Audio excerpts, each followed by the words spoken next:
Khairpur union council शादी शहीद के मुख्तलिफ गोठन में सीनियर सूबाई वजीर मंजूर हुसैन वसाण हालार खान वसाण जा तूफ़ानी दौरा ऐं ताज़ियतूं। इन मौके ते दरगाह लोंग फ़कीर ते फ़कीर शेर अली ॾिठो रियाज़ लुंड अब्दुल सत्तार मेहराणी जे अचाणे वक़्तु सीनियर सूबाई वजीर मंजूर हुसैन वसाण मीडिया सां ॻाल्हाईंदे चयो त 8 फेबरवरी ते चोतरफ़ टपे ते ठपो तीर ते ठपे जो वसकारो थींदो। मुख़ालिफ़ पार्टियुनि जा अॻवान भॼण में कामयाब थींदा।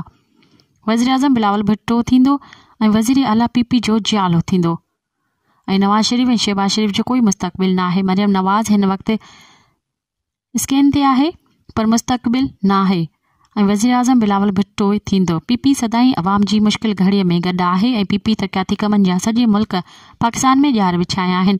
नौजवाननि खे रोज़गार ॾिनो आहे। बैरिस्टर हालार मंजूर वसाण ॻाल्हाईंदे चयो त पीटीआई जो को मुस्तक़बिल न आहे। पीटीआई 30 लख घर ॾियण बजाए 30 लख घर अवाम जा डाही पट करे बेघर कयो। ग़रीब मिस्किन अवाम जूं बददुआऊं पीटीआई कारकुन जियालनि खे दरबदर ऐं जेल भेड़ो कयो आहे। ॿिए तरफ़ ॻोठ साहिब खानदार जो दीदार कटोहर आदम खान मेहराणी ऐं ॿियनि ॻोठनि में प्रोग्राम। मौके ते फ़कीर शेर अली ॾिठो वाइस चेयरमैन शहज़ादो धारे जो मुहर्रम खान हालीपुटो हाजी कादिर बख्श कटोहर ऐं ॿिया मौजूद हुआ। मज़ीद ख़बरनि ऐं तफ़सीलात लाइ विज़िट कयो असांजी वेबसाइट www.awamiNewsHD.com ऐं ॾिसंदा रहो अवामी न्यूज़ HD।